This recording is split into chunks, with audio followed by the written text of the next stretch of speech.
Okay, good morning everyone. Welcome to the Audit, Governance and Oversight Committee meeting for the 15th of March 2024. I'm going to run through the agenda. So 1, apologies for absence. We've just got apologies from Councillor Tucker, and I notice that Councillor Mohammed hasn't arrived as yet. I think he's running late. Okay, item 2, the emergency evacuation procedures. The Director of Corporate Services. Morning. We've already had fire tests here this morning, so we're not expecting another one. So if you do hear the fire alarm, we anticipate it's a real one, and then you follow us out of the emergency exits there, and then we'll escort you around to the front of the building. Thank you. Thank you, Angie. I guess we are in the right place just in case if anything does kick off. So 3, declarations of interest. None advised. 4, public access. None received. Okay, the Chair's business. I'd like to welcome everyone to this meeting. It's confirmed that the Audit, Governance and Oversight Committee meeting is taking place at the Police and Fire Headquarters in Portishead. We are also recording the meeting for the public to view on the Avon Fire Authority YouTube channel. I'd like to ask the members to introduce themselves, so I'll start first. I'm Councillor Ben Nutlin, Councillor for Yate North from South Gloucestershire Council, Vice Chair of the Avon Fire Authority. Councillor David Wilcox, representing Lockleys in the fine city and county of Bristol. Good morning, Councillor Matthew Riddle. I represent the Severn Vale ward in South Gloucestershire. Councillor Paul Goggin, Harcliffe and Witherwood ward, Bristol. Good morning, I'm David Powell. I'm the independent member of the committee. Councillor Martin Williams, North Somerset Council, Cusack Ward, Weston-super-Mare. Councillor Andrew Varney, Brislington West, Bristol City Council. Councillor Jane Stansfield, Thornbury Ward, South Gloucestershire Council. Okay, that's all the members. I'd now like to ask the officers to introduce themselves. So, Amanda. Good morning. I'm Amanda Brown. I'm the clerk to Avon Fire Authority. Good morning. I'm Verity Lee, Statutory Finance Officer. Good morning. I'm Caroline Taylor, Head of Corporate Assurance. Good morning. Scott Ward, Corporate Assurance and Business Planning Manager. Good morning. Emma Bowen, Democratic Services. And good morning. Simon Flood, Performance and Information Manager. Yeah, good morning, Steve Imrie, one of the Assistant Chiefs. Good morning, Richard Welch. I'm the other Assistant Chief. Good morning. I'm Angie Feeney, Director of Corporate Services here at Avon Fire and Rescue Service. Okay, that's great, thank you. I'd like to advise everyone that going forward, Angie Feeney will be the Director of Corporate Services and will be the Lead Director for the AGOT Committee. So, welcome. Thank you.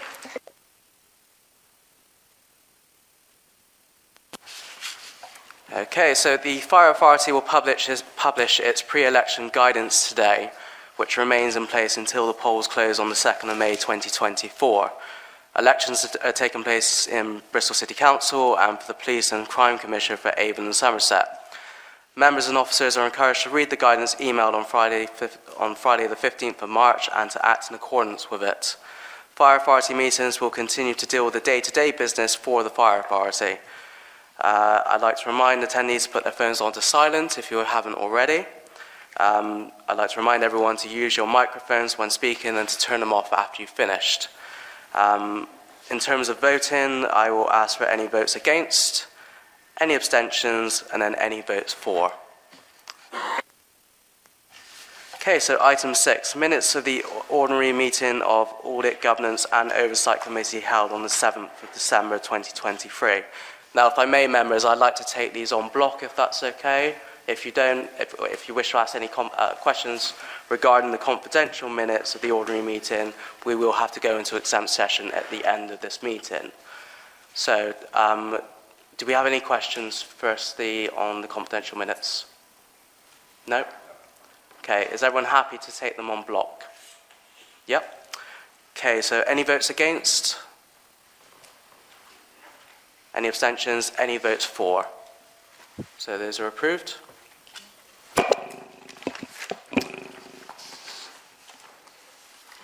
Okay, item 7, 2022 to 23 statement of accounts and alternate and external audit report findings. Verity, if you'd like to speak on that. Thank you. Yeah, so this is paper 7 in your pack, so page 15 of your bundles. There are 3 appendices to this report. So this report brings to you the external audit findings reports for the year ended March 2023. They're included within Appendix 1 and Appendix 2. And then the third appendix is the updated draft set of accounts for the year ended March 2023. So I'll hand over to Deloitte shortly to talk you through the first 2 appendices, but I just wanted to talk very briefly on those updated statement of accounts. So if I can draw your attention to paragraph 5.7 of this paper, and this is where we just outline the changes that have been made to these financial statements since they were published for public inspection in June last year. So the first point there is an adjustment that we made as a result of the audit procedure. So there was one item that was noted by Deloitte that we've adjusted, and that's been reflected in these accounts, and that affected assets under construction and also accruals. So it's a balance sheet adjustment for a milestone payment on some appliance build process. The second change that's been made is, members might recall in September last year we brought a paper to the committee talking about the changes that we were making to the FY22 financial statement. So the year ended March 2022, we made some changes to the property, plant and equipment numbers as a result of some investigations we did as a result of a member of the public query. Those changes affected the property, plant and equipment numbers and therefore have affected the opening position of these accounts. So those changes have been reflected in these financial statements as well. And then the final amendment, the final kind of changes are just small amendments to the narrative report and the comments and notes within the accounts to bring them up to date, because obviously the draft set of accounts was published a number of months ago now. I'd just like to draw your attention to the recommendations of this paper as well. So the first 2 recommendations are for noting, so noting the external audit finding reports that Deloitte will present to you now. And the final one is to recommend that the 2022-23 statement of accounts, once the final external audit procedures are completed, be presented to the Fire Authority Chair and the AGOC Chair for approval and signing. So now I'd like to hand over to Michelle at Deloitte, and she can talk you through her findings reports. Thank you, Verity. So I will take the report as read. So I'm going to run through the ISO 260 first, which is a summary of the audit and the findings. So on page 3 of the report, it sets out where we are in outstanding matters. So one outstanding matter that I can give a verbal update on is the FY22 accounts. So those audit procedures have been completed, so we're looking to sign those in the next week or so. And what we have done is looked at refreshing the narrative report. So Verity's had a look at just making sure the tense is right when it's published. It's not talking about dates in the future that have now passed. So just making sure it's reflective of a current position. So it's published, it's a true reflection of now. So I have that. So that has happened. It came in, I think, yesterday before, so I'm going to look at that on Monday. So looking to sign that fairly swiftly. So again, hopefully a positive update since the report's come out. In relation to the 23 audit, the work is substantively complete, and I'm not expecting any other findings to come out of clearing the final review notes. One thing I should say is pensions for FY23 is ongoing. Now we've concluded 22, but we're asking our pension specialists to look at the FY23. I'm pushing that to get completed in April, so we're looking to conclude the 23 audit and be in a position to sign by the end of April, but I'm not expecting that to have any adjustment or impact on the numbers. It's just we need to complete our audit procedures on those areas. In relation to the opinion, we're looking at issuing a positive, unmodified opinion in relation to the financial statement audit. In the account, in the paper, there is some unadjusted misstatements, but those are considered to be immaterial. But obviously ask members to obviously consider, confirm that you're also happy that management has made that assessment, and also confirm they're considered immaterial. But from my perspective, if they're not adjusted, it won't impact on the audit opinion, just to be clear. There are a number of control findings and recommendations that were reported last year, and we've put an update to those, and some of those actions have been closed. I suppose in overall, I think it has been a positive audit. I think it's worth really commenting on that. I hope you see on page 5 we put our quality indicators. I think actually there's been a significant step change from last year to this year. So I think that's worth noting and thanking the finance team for that. I wasn't really going to add anything. I was going to talk about the audit adjustment, but Verity's covered that. But it's an adjustment that has been made and it is balance sheet impacting only. But happy to take any questions on our audit report. Any questions? Thank you, Chair. Can I just ask the auditor if that's okay? On page 8, you've got your significant risks dashboard. I just wanted to understand, clearly this ties in with a recent inspection, but I mean you've indicated that the management override of controls is ineffective. Could you just explain to the committee the significance of that and what that means for the assurance of the accounts? So in terms of page 8, we've got 2 significant risks noted. I think you're asking specifically about management override risk. So management override risk is a mandated risk that we have to have on every audit. And it's a risk that management potentially could override controls and manipulate the financial statements. So we have a number of procedures that we're again mandated to look at through the auditing standards, and that's looking at journal entries, management judgments and estimate, any unusual or outside the normal course of business transactions. So for journals, for example, we use data analytics, and that will look at the whole journal population, and we pick out what we see as being journals of potential management override or potential fraud, and we then specifically look at the approval process around those, the third-party evidence to support they are valid and true transactions and aren't indicative of fraud. From that testing, we didn't highlight any issues, because obviously we've had a fraud issue that the report would be written in a very different light. But we have identified is a control observation to improve the environment, mainly around journal controls, and it's quite common that we raise control findings in that area, so it's not unusual, but it's probably best practice what we're putting in here to improve that control environment.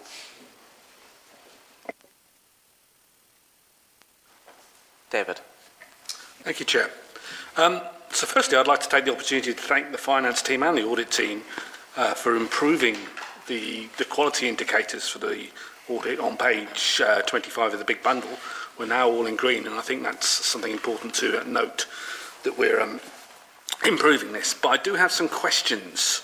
I'm interested in some more detail around the control environment findings on page 14, or page is it on the thing, page 34 of the big bundle.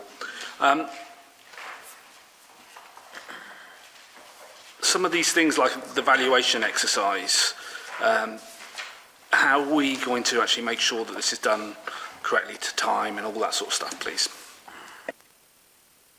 I don't know if it helps, Michelle. It's page 14 of your report. I don't know if it would help you find it. I think I can take that one. So this is around property valuation. So what we've done for financial years going forward, so we've just appointed a new property valuation expert for a 5-year period, so covering the same period that annual auditors are in tenure for. So the first year of their work will be for the year ended March 2024, and they've just completed their first physical valuation of all the sites, with the exception of Bedminster, because Bedminster is undergoing work at the moment, so that one's not been revalued for that purpose. It'll be revalued once it's complete. So we have now got a schedule over across the 5 years of the next audit appointment to ensure that we are completing our property valuations on a regular basis and under a kind of a set programme. Thank you. I'm gratified to hear that, yeah. Any further questions? No? Okay, so just recommendations on this is one, to note the... There's one more report to go. There's one more report. It's the value for money. Ah, that one. Yeah, sorry. The second paper in the pack is our annual auditor's report. So this is a required report you have to present and prepare in terms of the audit, and it's really looking at the whole audit and also looking at our value for money responsibilities. Again, I'll take the paper as read, but in terms of the report, we have highlighted a significant weakness. And that significant weakness relates to the HM Inspectorate review. The report was issued in November, but it does give an indication of the environment during the year to March 23. We have noted that a robust programme of work has been implemented, and there's a clear action plan to address those recommendations. But obviously, as auditors, we do have to highlight that there was a weakness in that period. And I hope the report does reflect the weakness, but also the work that the authority has done to address that risk and ongoing to continue to address that risk. But happy to take any questions on that paper. Any questions? Yeah. It's actually on the, thank you, Chair, it's on the last point, actually. If we were sat here in a year's time, because clearly having the value for money arrangements qualified is the way it is, but for it not to be qualified, could you give an indication of what you, as an external auditor, would be looking for that to move to the right side of the line? Thanks. I suppose that there's two things. One would be clear evidence that the action plan that had been agreed and documented had been implemented.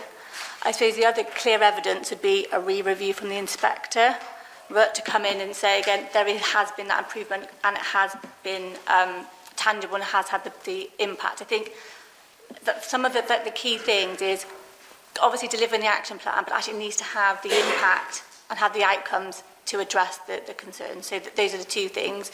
I suppose it would be obviously for Bishop Fleming to take it forward, but those would be for me what I would look at to kind of reassess and whether there is an ongoing risk again or whether it's been addressed.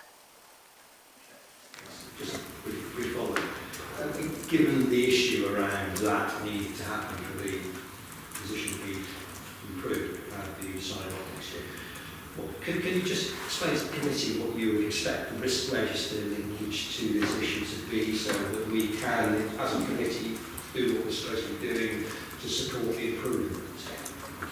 Yeah, so I suppose that there is a clear link between the significant weakness and the risk register. So I would expect there to be a risk on the risk register around, improving. Because it's effectively what the report is highlighting. There's potential that the authority wasn't meeting the needs of the region by not being inadequate in a number of areas from the report. So really is around what is the authority doing to mitigate that risk and making these improvements. So yes, it should be, in my view, aligned to a risk register and have clear actions, like you have got an action plan, but monitored and assessed as part of that ongoing risk management process. Any other questions? David?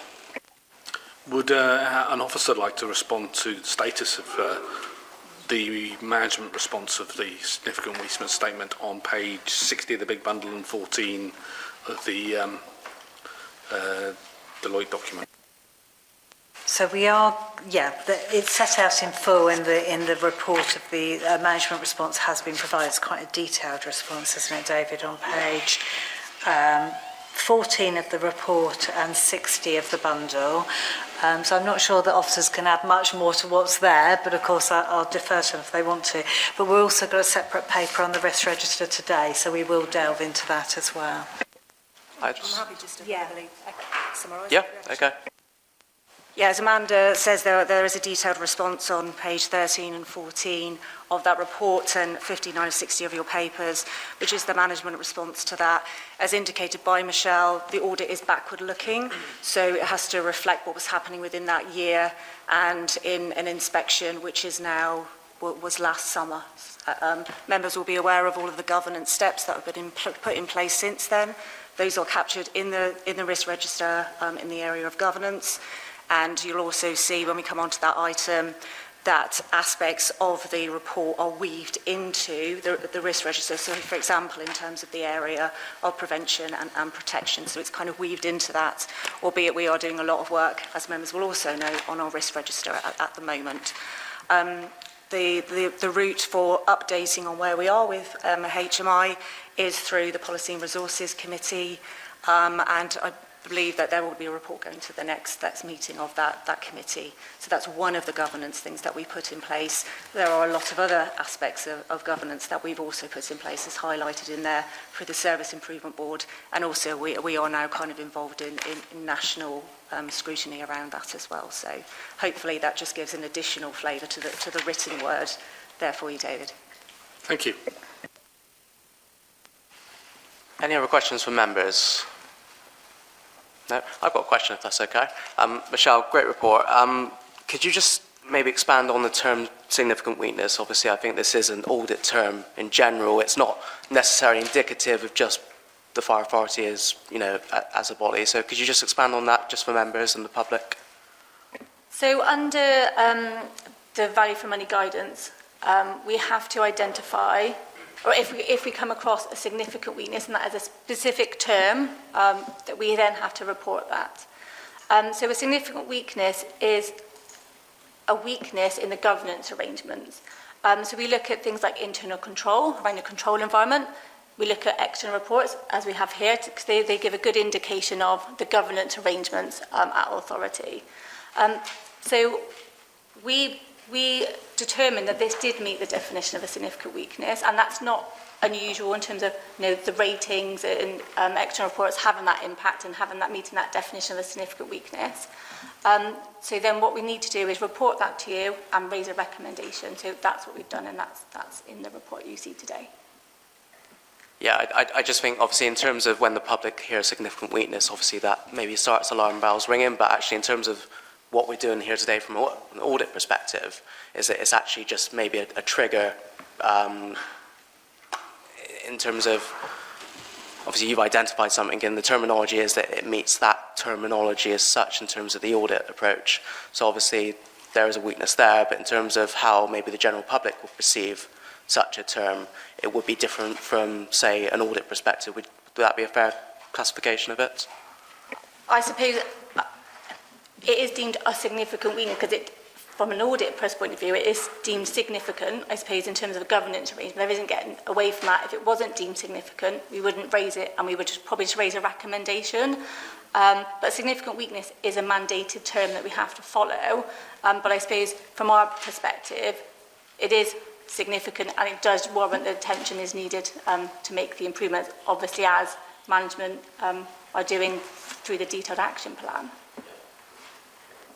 Obviously, I would also say that it is a backwards-looking document now in terms of actually significant changes have been made since HMIC IFRS got involved, and that maybe, not maybe, actually it's not indicative of where we are as a position at the moment as an authority. So obviously those government arrangements have been made, changes have been, brought in by senior management.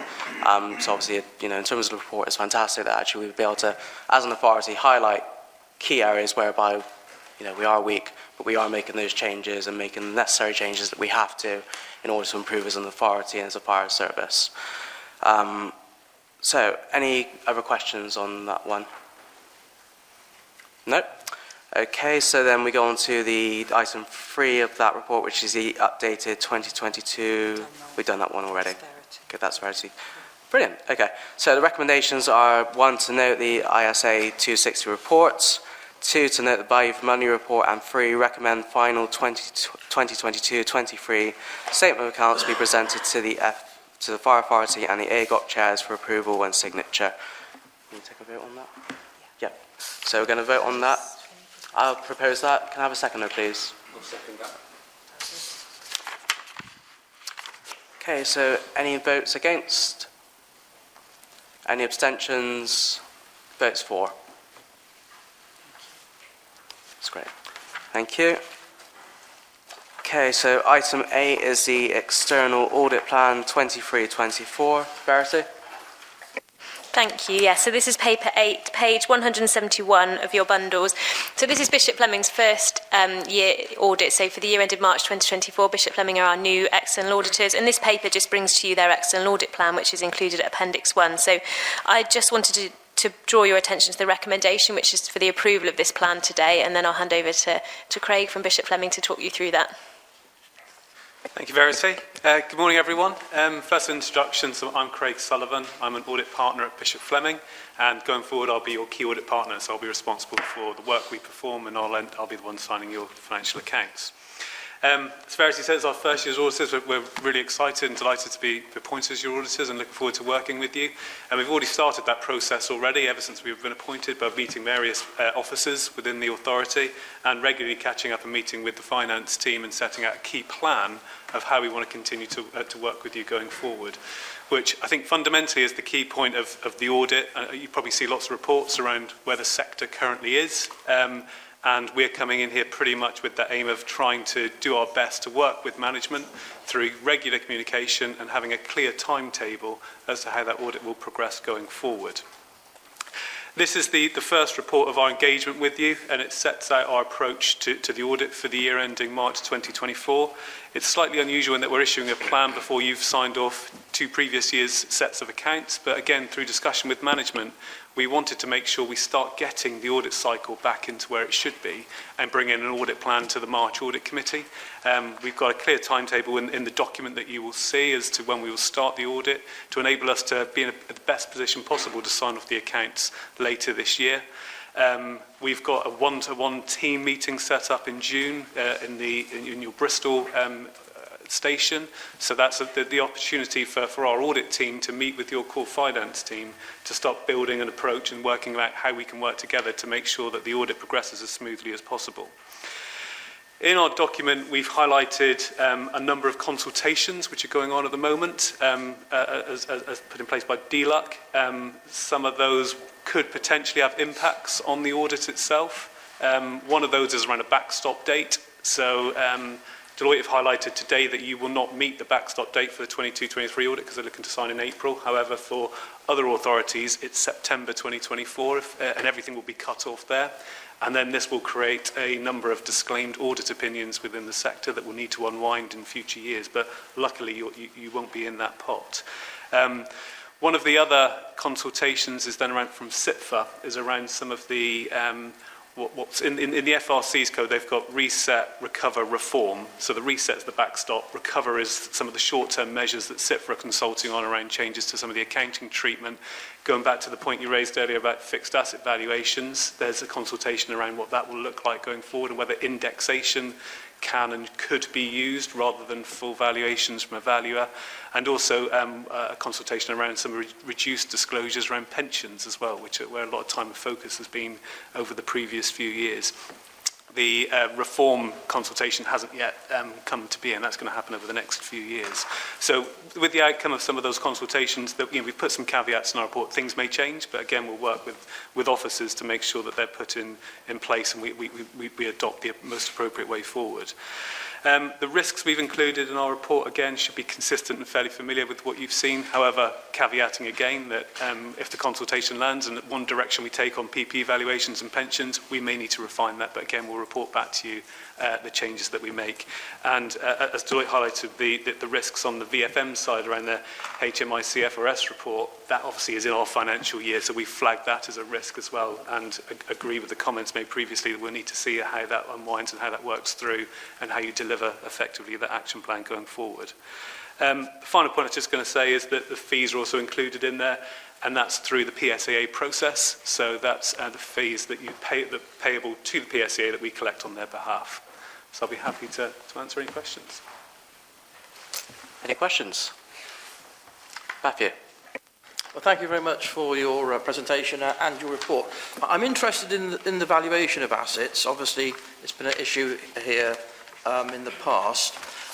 Is there a sort of a national standard, a national template of other authorities or other similar public bodies that we could look at? Because I see in your plan, you're going to go out and do some work on this issue. But I just wondered whether there was like a blueprint elsewhere which other authorities, other public bodies are using. I think across the sector there's guidance from various sources through the code, through the accounting manuals, and through the accounting standards, which ultimately is what we're following here. And it's making sure that the fixed assets are held at the appropriate value. one of the issues in the past, and where a lot of the feedback has been from the incumbent auditors in the sector, is a lot of time and focus is spent in this area. So it's going through a process of getting valuations from a valuer, as Verity highlighted earlier, and then the process of the audit work that needs to go through that to look at whether that value is true and fair. So it's looking at floor areas, the information, what the valuer has actually looked at, what assumptions they've used in that to verify the value that they put in place.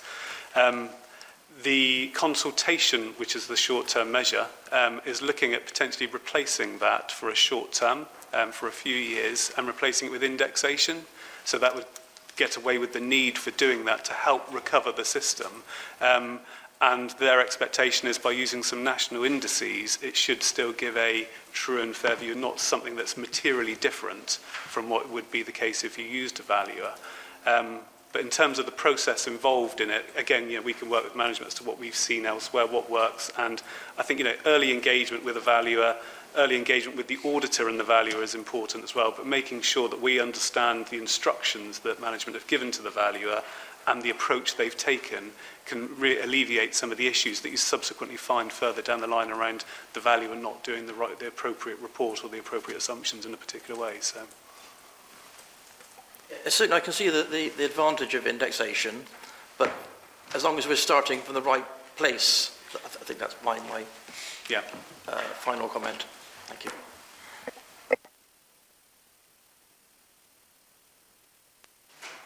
Any questions? Yasin?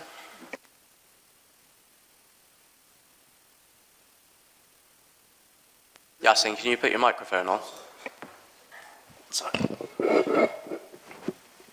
Thank you.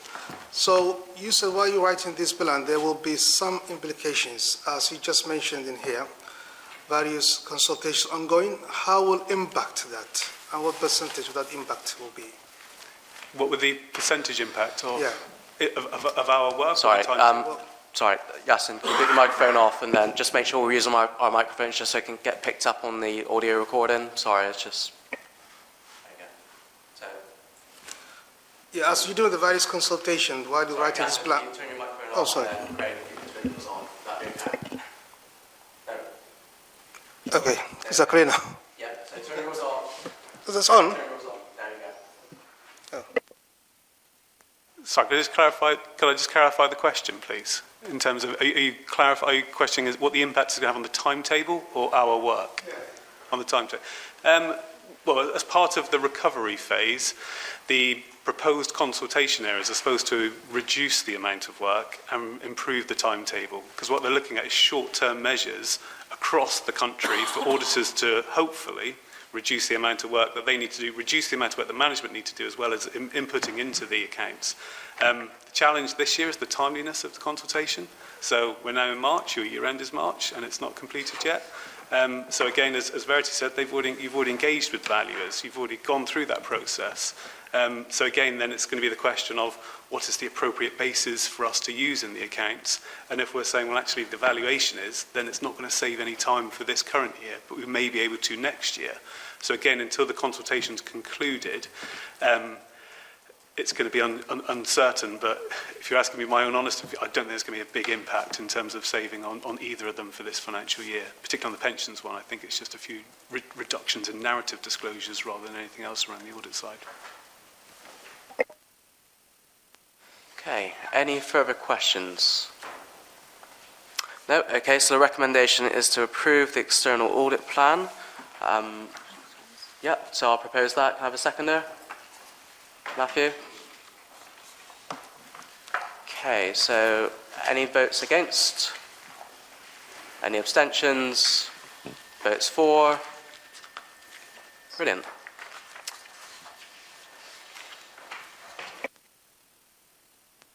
Okay, so item 9 is the internal audit progress plan, which is going to be, I believe, Vicky.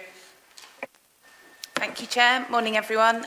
Brief introduction for the committee and for the recording. So, Vicky Gould, Associate Director at RSM, the Fire Authority's internal auditors. So, our first report today is the financial controls payments to staff. Is that the right report to take first? Yep, excellent.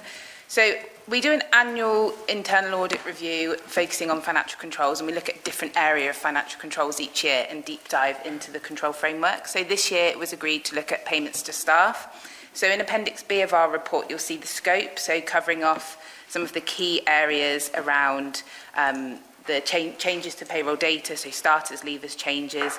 And then with your payroll contract with Bristol City Council, looking at the controls around that, we don't audit what Bristol City Council do because they are not our client, only the Fire Authority is our client. So we look at the processes up to what Bristol City Council do and then how that contract is managed.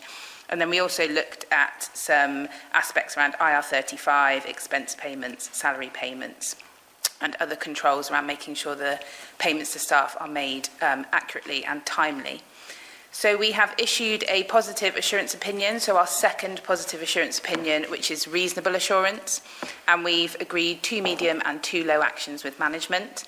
You'll see in the key findings, this is an exception report, so the green ticks detail the positive controls, so where we found that the control framework was well designed, applied in practice and effective, so plenty of green ticks there, resulting in the positive assurance opinion, but a few areas for improvement and enhancement around.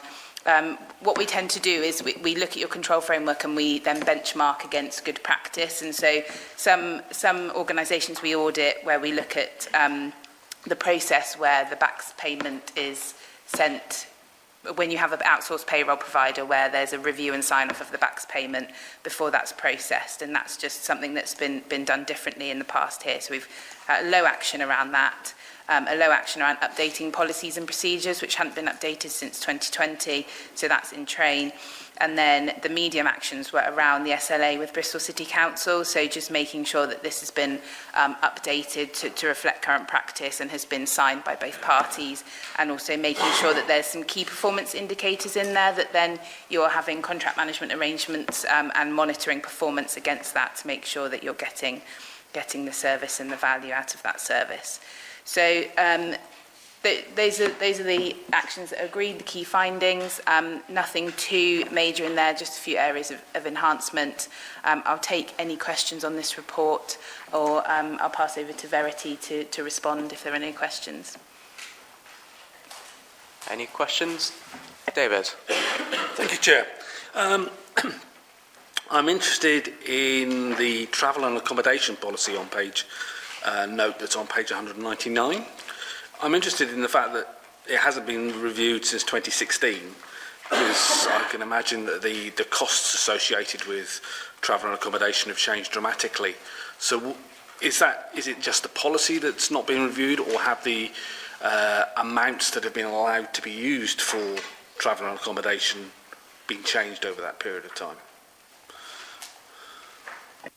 So I think this policy doesn't have specific amounts in it. I think there's something underlying that has amounts that are updated. The policy is more of an overarching thing, and that policy has now been published and updated. So I think during the course of the audit that hadn't fully been done, but was in progress. So that's now been published, and the amounts underneath it, I'd have to look into the history of changes to the values, but those values aren't stated within the policy. I think they're in a document outside of that, so the policy is kind of overarching.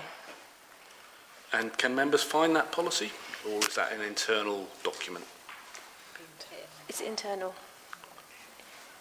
I'm sure we can provide it to you, David. It's not a problem, but I believe it's an internal document. It would be useful just to include it in there if it was noted as something that should have been or was questioned, so that we had the context. Because Verity said it was almost signed off, the new version, but we'll send you the new version. It's not a problem.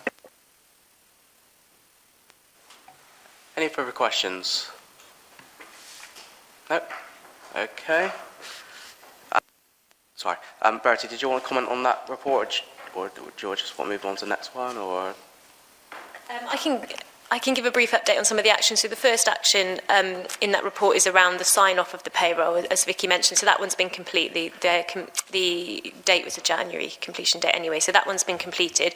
In terms of review of kind of finance processes, that's underway, and those documents will be updated by the target date of April. And we're looking at moving those documents onto a SharePoint site that's finance specific, so they will be internal, and they're more finance specific documents, so not necessarily something that the rest of the service will be using, but to be able to kind of tag a document owner and a review date on there so that we can have a more robust audit trail to be able to prove and evidence that review and ensure that we complete it when we're meant to. And in terms of Bristol City Council contract management, that's kind of the third and fourth action are kind of both around there, so the review of the SLA. So this contract actually comes to an end on the 31st of March next year, so 2025. So we're in the process of reviewing that SLA, but also in light of kind of that contract renewal as well, because the contract's been extended a number of times and we do need to go through a procurement process this time. So we've been reviewing the details of the contract, reviewing the KPIs, and we've been in contact with Bristol City Council as part of that process as well. Brilliant, thank you, Verity. So the next part of that item is to the progress report, which I believe Vicky is still going to do. So still with me. So this is a progress paper that we present to every meeting just to keep you updated on where we are with delivery of the internal audit plan. So whilst there is only 16 days left of the year, we are on track to deliver the audit plan and provide an assurance opinion at the end of the year. We have 2 audits that are ongoing as we speak. So the data governance will be debriefed week after next, and the human resources around the same time. So we'll report that to the next meeting. We just set out some themes and trends from the actions that we agree as part of our internal audit plan. There's no areas, specific areas that have a lot of actions. It's quite kind of broad across the different areas. And then we also do a verification of the follow-up of progress in implementing the actions. So Caroline and the team do their action tracking every month, and then when they've got their position, we then go in and validate that. And so we've been able to verify 5 actions that have been closed on the action tracker, and you'll get an action tracker and then a full follow-up for the year at the next meeting. So I'll take any questions on the progress report. Any questions? No? Okay, so we move on to item 3, which is the internal audit plan 24-25, and that's Vicky again. Yeah, me again. So this is our plan for 24-25. So we've had meetings with exec colleagues, and the SLT have input as well into the development of this. We also look at a number of factors when developing the audit plan, including the risk register, what's going on in the sector, what we've looked at previously. So you'll be pleased to see section 2, based on the conversations and questions around the external audit work. We do have a HMIC FRS governance review in the plan, so that will be additional external assurance for you on progress and how the HMI actions are being managed throughout the organisation. The second one, it's like we planned this, fixed assets. And then we've got business continuity, operational learning, and then our normal follow-up. And we have got an allocation for contingency. So we like our internal audit plans to remain agile because things change in the year, risks emerge and evolve. And so we've got a contingency allocation to allow for us to add in audits as they become relevant, and we have a list of those that potentially could be included throughout the year, or if some of these areas change. So for example, this year the prevention work didn't happen because of the HMI, so we swapped it for the data governance work. So we've got a plan of action in case that happens. So there's an audit strategy in Appendix B, which shows you what we've covered over the years and then what we plan to cover this year, to make sure that you've got the depth and breadth of assurance across the areas. So the request for the members today is to ensure that this audit plan meets their assurance needs, that there's no gaps that you think we should be looking at that we haven't included, and to get approval of this plan for us to take forward for 24-25. Any questions? Yep. Chair, if I may, it's, I think, 50 days, is that right? Mm-hmm. That's in the contract. So the HMI governance review has been brought in. What is not being done because of that you think should have been done? The HMI governance review hasn't been brought in. We've basically So I prepared a planning document which had about 20 ideas on it based on what's going on across the sector and your risk register, and we worked through that and we prioritised them accordingly. So it's a case of this reflects the priorities rather than something that's fallen off the end. Okay. If I can, just a couple of follow-ups, Chair, as well. I think I've raised this before, 50 days, it feels quite a small number of days relative to the size of the organisation. So the question is quite a basic one, I suppose. I think I know what you're going to say. Will you be able to sign off your assurance statement on the basis of what we've got in front of us today? And do you think the contingency days are sufficient? So that's the question. Thank you, Chair. Thank you. Yes, so in developing, when we tender for internal audit, there's a set budget and a set number of days, and so we deliver our plan to that. If we didn't think we could provide an assurance opinion for the year, then we would have that conversation. But on 50 days, with the number of audits in the plan, as long as they're not all advisory, then we can deliver an assurance opinion, and we have done for since we've been your internal auditors. So I don't have any concerns with that. Actually, across our fire clients, I think this is quite a standard number of days. I think that potentially comes back to budget and capacity. For example, NHS plans will be a lot larger, but in the sector, this is about average. Okay, any further questions? No? Okay, so Vicky did kindly read out the recommendations, but I'm just going to do it again if that's okay. So 1, to consider the key financial controls audit report. 2 is to consider the progress report. 3, to consider the audit options. And 4, to approve the 24-25 internal audit plan. So I'll propose that. Can I have a seconder, please? Paul Goggin. Okay, so I'm going to take any votes against. Any abstentions? Votes for. That's great. Thank you, everyone. Thank you, Vicky. Okay, so that takes us to item 10, which is the corporate risk register. Scott, I believe you're going to lead on that. Yes, indeed. Thank you, Chair, and good morning, members. I'd like to present this paper to you today for consideration and noting. The corporate risk register is subject to regular review by the service leadership team, and it's presented to this committee 4 times a year, twice as an exception report and twice in full. And today the corporate risk register is presented to you in full. Each corporate risk is regularly reviewed by the risk owner, who will consider the current risk environment. They'll also consider the control measures in place and the planned mitigations to manage the risk. After which the likelihood and impact of risks is determined. In addition to the risk register, there's also a deep dive schedule, which is an opportunity for risk owners to dive into more depth with their risk, and for that to have further scrutiny and challenge by the service leadership team. The Service Leadership Board also review the highest level and any newly emerging risks at their regular meetings. And in addition to this, the Statutory Finance Officer also undertakes a review of the Corporate Risk Register's financial risks to provide additional assurance. If I can ask members to turn to Appendix 1, which is on page 241 of your committee papers. This matrix provides a visual representation of all 18 risks on our corporate risk register and their current risk score. As you will see, there are no corporate risks currently sitting in the red risk ratings, with the majority of risks sitting in the amber or yellow ratings. And there's one green rated risk as well. Moving on to Appendix 2, if I can ask members to turn to page 243. You'll see here a summary of changes to the corporate risk scores since the last committee meeting in December. So starting with CR05 for procurement, the risk score has reduced from 15 to 13. In summary, this is because of supply chain issues that were previously more frequent becoming less frequent. They've steadied over recent months.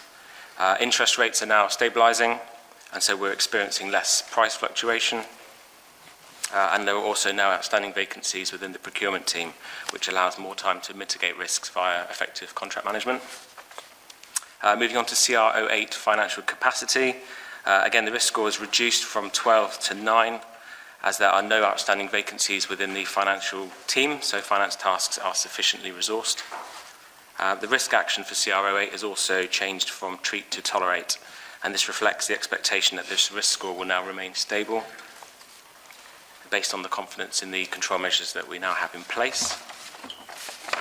And finally, for CR16, which is health, safety and wellbeing, the risk score has reduced from 23 to 20, and this is following analysis carried out by an external health and safety consultant. Their audit report provides reassurance that no significant gaps were identified in the service's health and safety management system. The report makes recommendations which align to current best practice and guidance, and these recommendations are being reviewed and addressed at the moment. And finally, on the topic of key changes, please note that there have been no new risks added or removed from the corporate risk register. If I can ask members to turn to Appendix 3 now on page 245. So members, you'll see a copy of the full corporate risk register as of the 28th of February. Here you can see the full details for each of the corporate risks in terms of their risk score, the controls in place, the planned mitigations, and also the latest commentary that's been provided by each of the risk owners. And also for each risk there's a trend line to show the direction of travel for the risk score. And finally, Appendix 4, which is available for you on page 273. And this just provides members, as usual, with our risk matrix and our definitions for reference. So that concludes my presentation of the corporate risk register. So are there any questions for myself or officers here? Thank you. Thank you, Scott. Any questions? Andrew Barney and then David Wilcox. Yeah, thank you very much for the presentation. Just regarding Appendix 3, I think I might have mentioned this before, but I'll just mention it again if you forgive me. I just wonder how useful it might be for members to have a target date alongside the planned score on each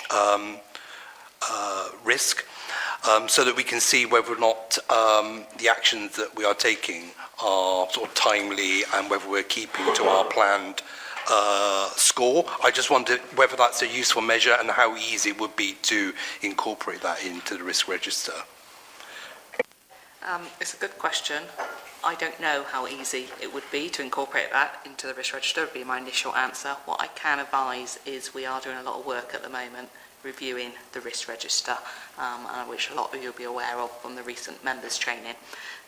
So this risk register will be looking different going forward, as we're currently in the process of going through each and every risk and making sure it's still fit for purpose, and whether it needs to be broken down into more detail so it is going to look different.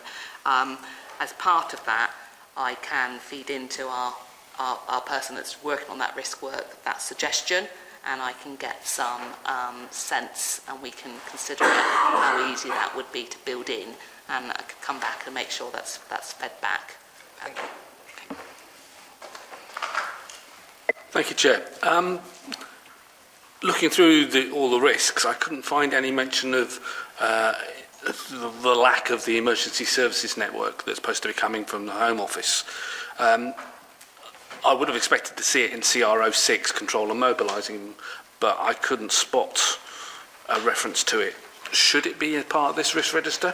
Because I'm concerned that the lack of a coherent emergency services network plan is going to impact both on Avon Fire and Rescue and Avon and Somerset Police.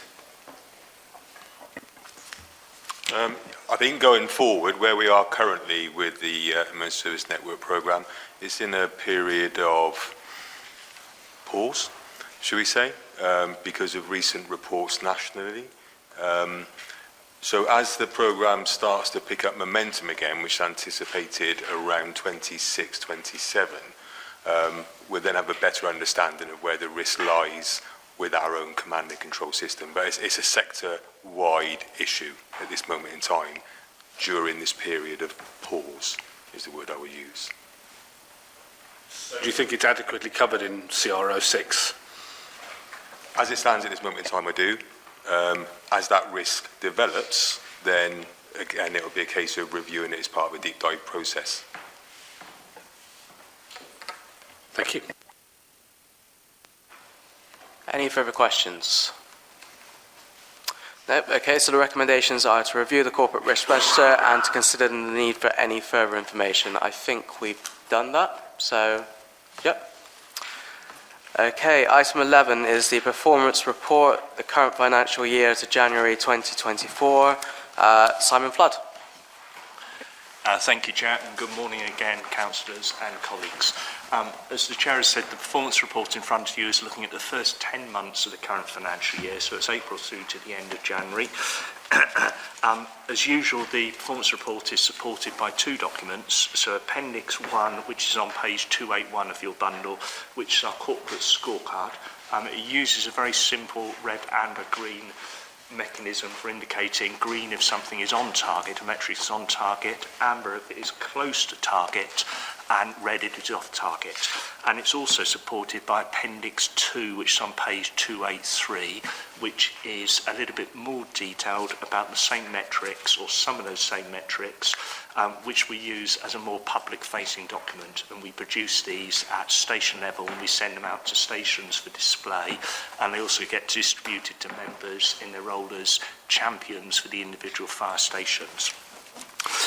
So the performance paper, what we usually do is concentrate upon areas where we're off target, and then we highlight a recommendation, an explanation about these from the metric owner. And basically what we're saying is whether we're either tolerating the risk, and if we are, what the reasons for tolerating are, or if we are treating the risk, and similarly the reasons for treating it. If you look on the scorecard on page 281, there are three metric areas that are currently off target.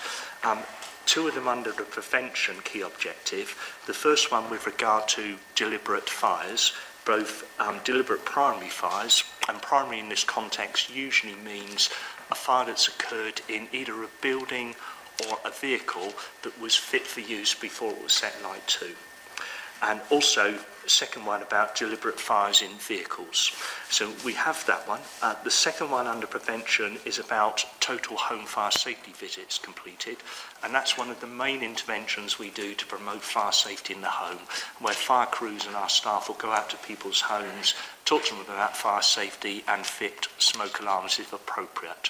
One of our key objectives, because one of our greatest risks, certainly with fires and people, is due to accidental fires in dwellings. So this is one of our key mechanisms to try and combat that. And then the third one that we're looking at today is under our resilience and is regard to our sickness of our staff. You'll see on the scorecard currently we break it down into three things, one about whole-time staff, the second one about corporate staff, and the third one with regard to all of our staff. Okay, the first one of those with regard to the deliberate fires, this was considered by members at this meeting in December, and the recommendation then was that we would tolerate the risk because there is some variance and we're anticipating that the data would improve. So it isn't something that we've got in a lot of detail at this meeting, because particularly if you look at the target tracker on page 283, and the two graphs of those two indicators are on the left-hand side, you'll see that we're off target mainly due to some high numbers of incidents at the start of the financial year, and those numbers have come down subsequently. So though we are still off target, it is very much as we tolerated and as we discussed at the December meeting that we are moving back towards target. It's likely, unfortunately, that at the end of the year we will still be just off target, but it is certainly in a better place. The only thing I did want to make reference to with regard to that is on the final paragraph of that section, which is 5.2, which is on page 277. And the metric owner said there, when this was written, about a possibility being explored of working in partnerships with Crime Stoppers and Fire Stoppers. And I'm pleased to report that our Vulnerable Adults Manager has had a meeting with those teams, and we're now exploring how this can be progressed. So there is some positive action with regard to those. Okay. The second risk that we wanted to look at on paragraph 5.3 on page 277 is to say with regard to completing of the home fire safety visits. At the moment we're just off target, and we've completed 82% of the visits that we had anticipated doing or we had targeted doing to the end of January. The metric owner has given some information about what we are doing to try and treat the risk, because we recognise that we need to do more to get ourselves back on target. And a summary of that is that we're revitalising the agency partnerships. A lot of our referrals and the visits that we do are referred to us from agencies that we collaborate with, and some of those we haven't been getting the volume of referrals that we were expecting. So our partnership advisor is revitalising those to try and get us back on target, and we do monitor actively the number of referrals we get, and we measure those and report back to the management teams with regard to those. Excuse me. And then the other thing we're doing on the second paragraph there is we're promoting the free practitioner training that we provide to agencies. It's one of our key things basically of generating other agencies to make referrals to us, and we provide that training for free to agencies, and we're looking to revitalise and reinvigorate that to try and make sure that we get more referrals from vulnerable members of our community that we can then assist with home fire safety visits. Okay, the last one that I wanted to make reference to, which is on page 278 of your bundle, which is on paragraph 5.4, comes under our resilience key objective, and this was about, say, the sickness of our staff, which we measure of days or shifts lost against the full-time equivalent staff numbers. We are just off target, but the human resource manager has recommended tolerating the current risk because we have a number of things in place that we're looking to see fruition of to try and get us back onto target, certainly for next financial year. They've made reference to the new supporting attendance process and toolkit, which we have published and have rolled out, and human resource advisors are busy making appointments and meetings with each team within the service to talk about and make sure there's understanding of the toolkit. And we're looking for early signs of increased local activity and management intervention with regard to managing sickness on the back of that toolkit. And we're also undertaking an internal audit of our attendance management, supporting attendance process to try and give us some assurance about that. And obviously when that is finished, that will be reported back to this committee. The last thing I wanted to say with regard to that, and some members will be aware of this before, but we do benchmark where we can across fire and rescue services, and I've just copied from the benchmarking report that we receive the information about overall sickness by fire and rescue services who submit information to the benchmarking group about their overall levels of sickness, phrased in the shifts or days lost per full-time equivalent. Pleased to report that Avon Fire and Rescue Service has the 7th fewest sickness days or shifts lost of all brigades who have submitted data. And post this paper being produced, we have had a further update of the benchmarking figures. Too late, unfortunately, to be included in the paper, but this information was to the end of quarter 2, so it's the first 6 months of the year. At the end of quarter 3, I'm pleased to report that we've improved 1 place, so we've now got the 6th fewest shifts or days lost per sickness. So though we are off target, compared to other fire and rescue services, we are benchmarking favourably, which is good news. Okay, so I didn't want to say anything more with regard to the information that's been provided to you. The recommendations are in the paper. Other than that, I invite any questions. Any questions? Paul Goggin and then David Wilcox. Thank you, and it's nice to see more greens and reds, obviously, including amongst the benchmarking. And I just wondered, one thing that did seem quite something that needed pointing out, and congratulations on, was the reduction in carbon emissions. I've noticed there the year-to-date target was 40% and we're at 50%. I mean, and is that likely to continue in that direction? It was a 10-year target we set ourselves, so from 2020 to 2030 to be zero carbon emissions at that date. we did have it as a linear target, so we were aiming for a 10% reduction each year, and we had some concerns of that at the start of this year, particularly with some of our decarbonisation of fleet, that isn't a linear thing. We're waiting for the progression of decarbonised fire appliances before we can introduce those. So we're at the moment, week after next at our service leadership team, we'll be finalising the targets for next financial year, and we're certainly looking to change it from being a linear target to one based more upon prediction about when we think things will change that will allow us to decarbonise further. So it's something that we're very aware of, and we're very pleased with the progress so far, but we're trying to make sure that the targets we set are achievable and realistic going forward. Thank you, Chair. So I'm interested in the graph that's on page 278 about resilience and the fact that we're below the average of sickness days, which is good. But I do know that the most successful fire and rescue service is nearly 50% better than us. What are they doing that we're not, please? Yes, it is information that's provided through the HR advisor. And who is that again? Yeah, it was just about what I was going to say. The information will become public because His Majesty's Inspectorate publish it as part of their inspection regime, and that will come out towards the middle of next year when they republish the inspection data. At the moment, Fire and Rescue Service share this internally, but if I can ask members' forgiveness on this, we share it on the basis that we don't publicise who the other fire and rescue services are.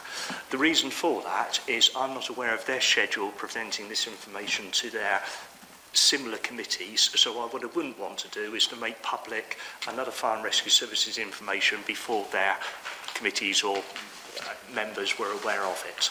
But we certainly have that information, and the whole point of the benchmarking is to use it to say, okay, are we doing well or not, and setting targets accordingly, but also to try and learn from services who are performing better than us, and potentially learn from services who are performing worse than us about what it is that they're not doing that we are doing.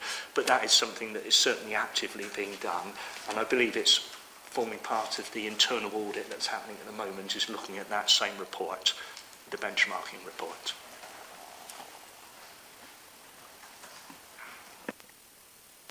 Do the ACFOs want to say something about that? They're grinning at me.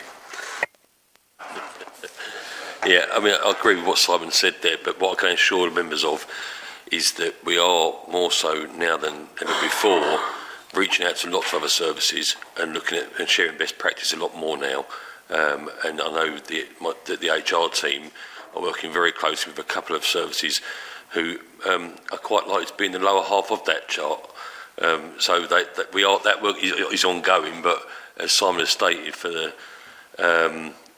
sensitive reasons, obviously, that we don't disclose share which services are doing well and which aren't. But I can assure you, David, we are working with other services who are doing well.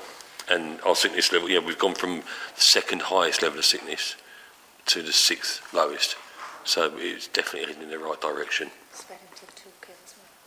Yes, yeah. I mean, the toolkit that we've now got, major attendance is in no part, and or should I say that is largely part of the reason why this target has gone down, and that has been modelled on other services that are doing well with their sickness.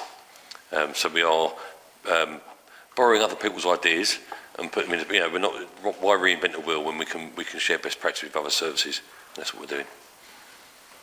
I'm gratified to hear that. Thank you. Well, if you're gratified, we're all gratified, David. So, question from Matthew. Thank you very much. I'm looking at page 283. Welfare check, return to work interviews, completion. This does seem to be quite way off target.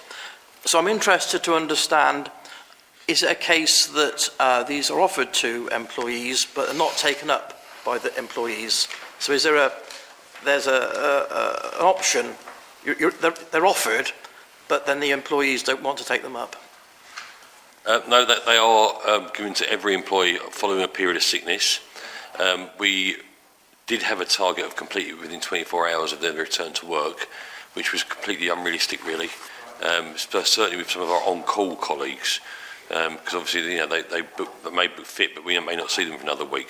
So that target has now been changed, and that is something that we are addressing. So you will start to see that move in the right direction.